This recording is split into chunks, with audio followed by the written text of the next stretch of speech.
We have a question on something that you are somewhat of an expert on, and the person is you use out of body experience. This person is using the phrase astral projection.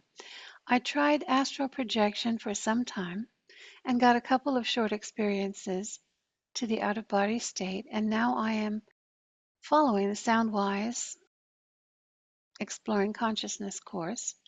However, I've been struggling to do the more advanced things like remote viewing or getting data from the databases, and I feel that I'm holding on because I can't convince myself that all this is real.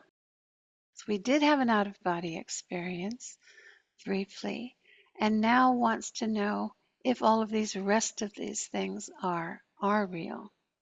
How would you answer that? Because he is suggesting that perhaps somebody could experiment with him and show him some proof of the larger reality so my rational mind stops getting in the middle and I can concentrate on developing my intuitive side, knowing from my own experience that these things are possible.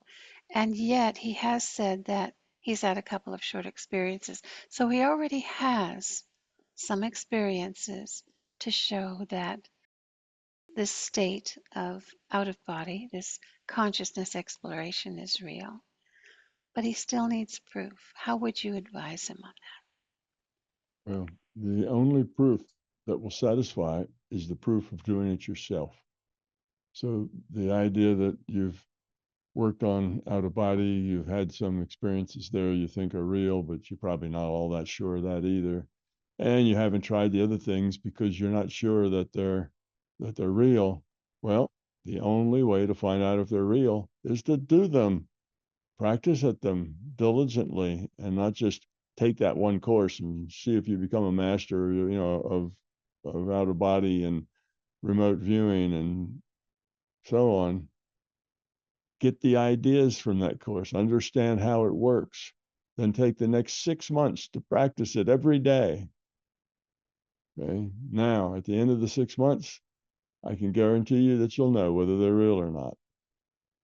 But you have to work with it. Take that course 2 or 3 times. Listen to what the problems are and why people have difficulties. Listen to all the discussion you get.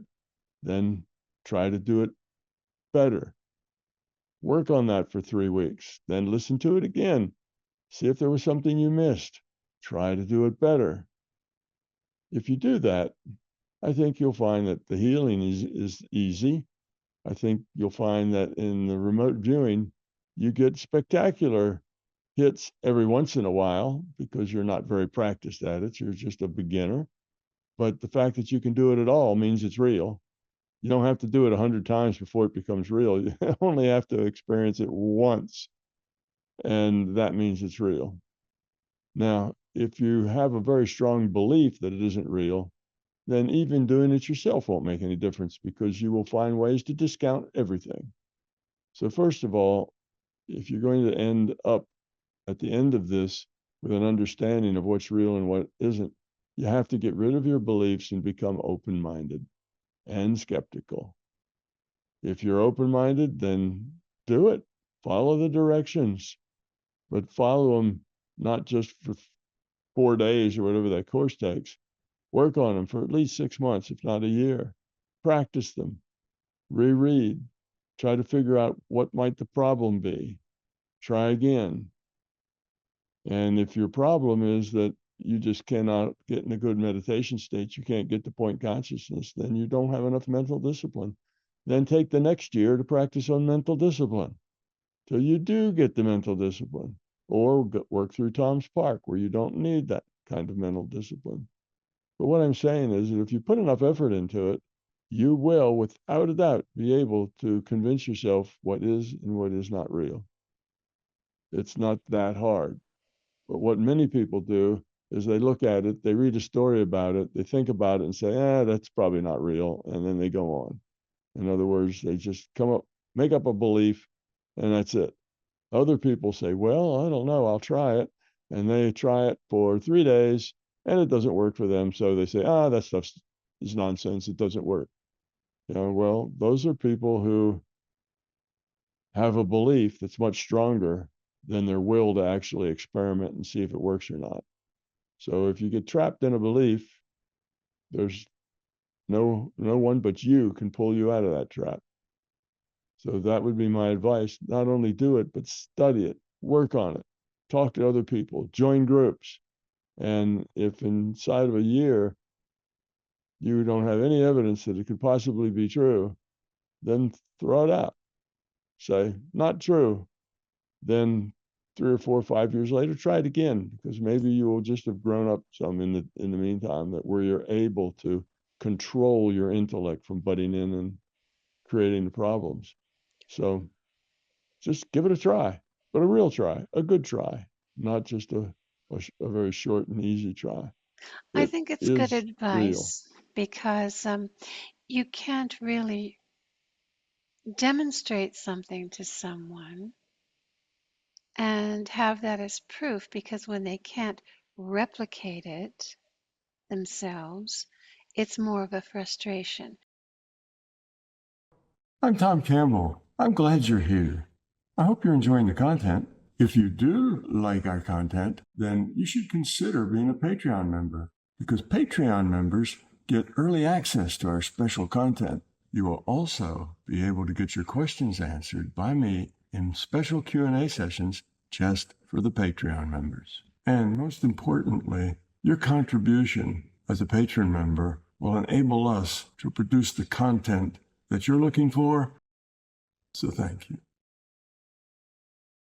Earning that experience and that evidence yourself is how you can best pursue it, because you have a unique way of reaching that information, of accessing that information that may be different from someone who tries to help you with it. And like you always say, if it's not your experience, it's not your truth. So I Well, think, see, the reason that demonstrations don't work, a lot of people say that, oh, well, demonstrate, demonstrate this and that, and like that will make a big difference. It doesn't make any difference whatsoever. Let's say you're an unbeliever and you don't think it's real, but you would if you could see somebody demonstrate it.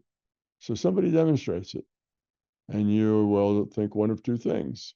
One, that was a setup somehow. That he memorized those answers, or he's working. There's a conspiracy amongst the people here. So one, you'll think it was a trick, and two, if you can be convinced it wasn't possibly a trick, then what you'll think is, yeah, but that's just them. That you have to be a special person to be able to do that. You're just born with that or something, and I don't have that. So either way, both of those maintain your belief that I can't do that, and it's not real. So the demonstrations are useless. They're not going to do anything. Your beliefs will run right over the facts of a demonstration. Even if the demonstration is right in front of your face and you can't deny it happened, you'll deny it anyway, and you will find some way to believe that somehow you got tricked, and that even so you couldn't do it. And now it frightens you a little bit because you've seen something you can't explain. All those people are kind of weird and goofy, so you run the other direction. Your beliefs are a lot stronger than your rational self. Your intellect is weak compared to your beliefs. So a demonstration is not going to help you do anything. Just work on it. This stuff is not that hard to do. If you keep getting in the same problem because your intellect gets in the way, well, then you'll have to deal with that as a separate problem. thanks, Tom. Good advice. Thank you. I'm Tom Campbell. I'm glad you're here. I hope you're enjoying the content. If you do like our content, then you should consider being a Patreon member, because Patreon members get early access to our special content. You will also be able to get your questions answered by me in special Q&A sessions just for the Patreon members. And most importantly, your contribution as a patron member will enable us to produce the content that you're looking for So thank you.